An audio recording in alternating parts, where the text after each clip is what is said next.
መጣው እየጠፋው አይደለ? መፍትሄ ካገኙ ቀኑን ሙሉስ ብጠብቅ? መፍትሄማ እንዴት ይጠፋል? እርግጥ ጉዳዩ ከባድ ነው። ነገሩም ደግሞ በስተትም የተሰራ ስለሆነ ጉዳዩ ሌሎች ሰዎች ጋር ሳይደርስ ባጭሩ መቅጨት ያስፈልጋል።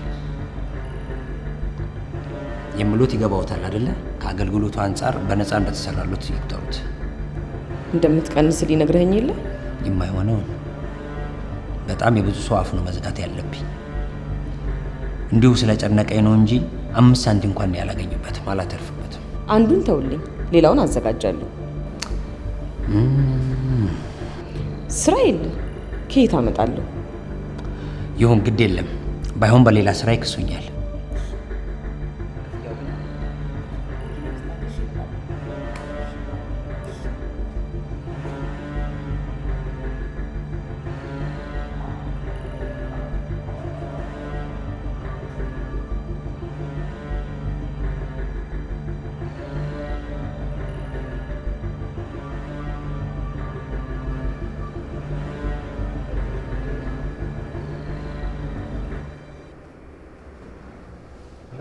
ሄሎ ከፍ ያለው ጨርሻለሁ።